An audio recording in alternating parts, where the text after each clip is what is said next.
Welcome back, Orange Book students. I hope that you've had a wonderful week studying tag questions.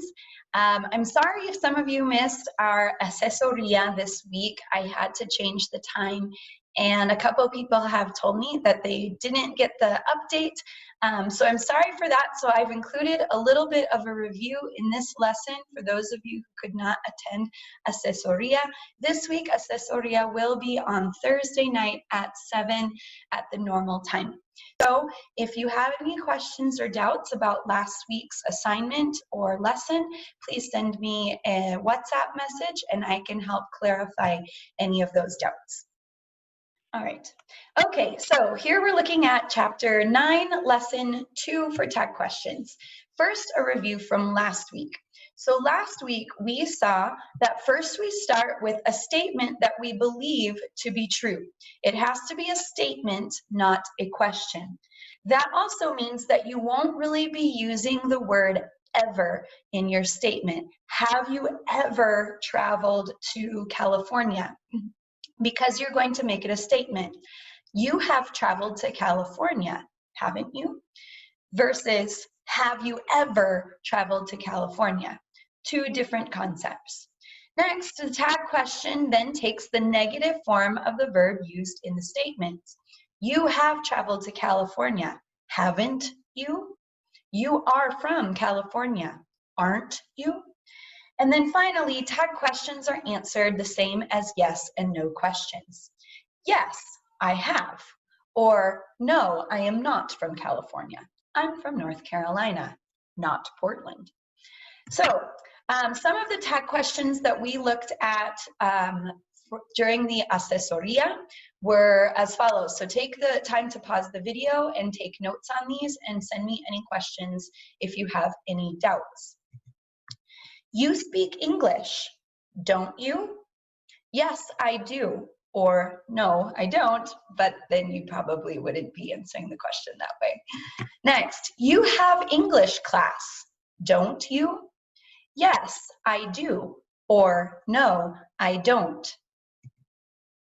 You have studied English, haven't you? Yes, I have. Or no, I haven't. Or no, I have not.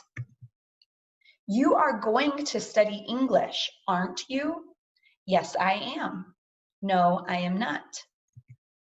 You will study English, won't you? Yes, I will. No, I won't. Hey, Sayla, you haven't seen my glasses, have you? No, I haven't seen them anywhere. Hey, Sayla, you wouldn't want to come with me to the grocery store, would you? Yeah, sure.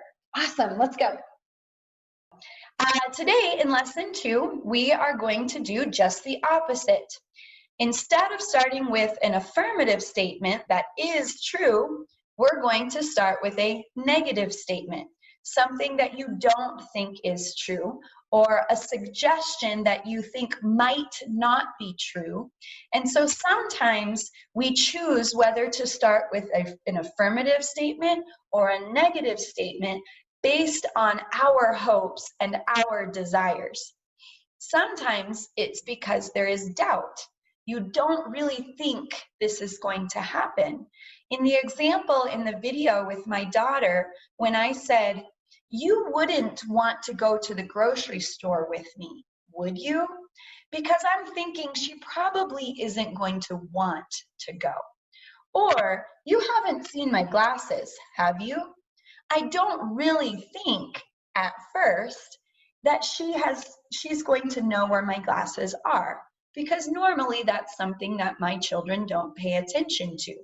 And so I think, you haven't seen them, have you? So it's a question of my doubt or what I think might be the reality. The tag question then is affirmative. You haven't seen my glasses, have you? It's the opposite. So here are 3 quick examples, and then we'll see if you can do them on your own. You aren't going out with that boy, are you? Marta won't wear that dress in public, will she? Brian and Mireya weren't really going to paint the building pink, were they? So note that often there's a tone change because we say the first thing that we really want is our desire or we think might be true, and then the tone helps clarify our true desires. So on a piece of paper, get out a piece of paper and a pen or pencil. Usually pencil is better, so you can use it to erase your mistakes. Let's look at some examples.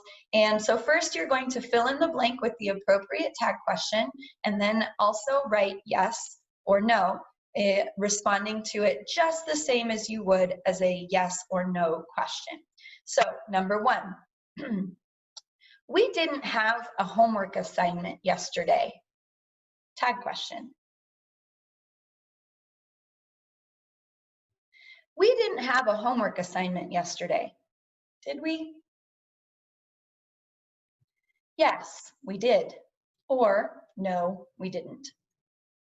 Number 2, there weren't any computers when you were young. Tag question. There weren't any computers when you were young, were there? Answer, yes, there were. Or no, there weren't. No, there were not. And number 3, I can't fish here. Can I? Yes, you can. No, you can't. Or no, you cannot. How did you do? Here are a couple more in case you want some extra practice. Number 1, you aren't really going to go swimming because it's so cold, right? Tag question. You aren't really going to go swimming, are you? Yes, I am. No, I'm not.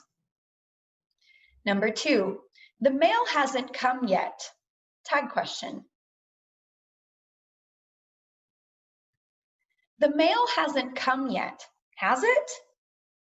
And the answer, yes, it has. And here it is. Or no, it hasn't. Or no, it hasn't yet. Or no, it hasn't come yet. So for your homework, you will have homework page or textbook pages 126 through 130. Again, if you have any questions or you want me to check it, I would be more than willing to do so. And finally, for your bonus homework. Today, the big shout out goes to Natalie, Jessie, y Oliver. Y también Jacqueline y Carla hicieron unos videos también. Entonces, muchísimas gracias por mandarme estos mensajes y los videos, porque obviamente siempre, como ya les dije, yo quiero conocerles, y si es solamente por WhatsApp, pues está bien conmigo. Entonces, también les quiero ayudar con la tarea y aprender inglés. So, send me an audio or video of you using tag questions that begin with a negative statement followed by an affirmative tag question. And these can be questions for me, for my family, or just in general, maybe about the United States culture, because that's always fun too, or maybe about where I live in North Carolina, because I'm not from Portland. So I hope this was helpful for you today, and I hope that you are starting to understand tag questions, and if you have any questions, let me know. Other than that, I will see you in the next lesson. Thanks so much. Bye. Hola, ¿cómo están? Hoy me tocó compartir un verso de la Biblia, uno de los más populares, yo creo. Ayúdame, vamos a intentar leerlo en inglés, ¿va? Dice, For God so loved the world that he gave his and only Son, that whoever believes in him shall not perish, but have eternal life. John 3:16. Vamos a intentar leerlo en español. Diría lo siguiente, porque tanto amó Dios al mundo, que dio a su Hijo unigénito, para que todo el que cree en Él no se pierda, sino que tenga vida eterna. Juan 3:16. Quiero enfatizar algunas palabras. Amó, Hijo, unigénito, cree, vida eterna. Me está diciendo aquí, Dios me amó de tal manera que envió a su Hijo unigénito, para que si creo en Él, no me pierda, sino tenga vida eterna. Juan 3:16. Hay otro verso en la Biblia que me gusta mucho que dice, el que cree en Jesús, aunque esté muerto, vivirá. Y ahora que escuchamos tanto de muerte, tanto de enfermedad, wow, vale la pena pensar en esto. El que cree en Jesús, aunque esté muerto, vivirá. Es una promesa.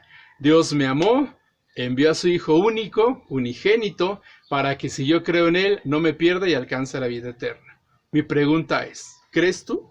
¿Tú crees en Jesús? Y si no, es tiempo de abrir tu corazón, creer en Él y poder alcanzar la vida eterna, obviamente llegado el tiempo. Cuídate mucho, que Dios te bendiga. Bye.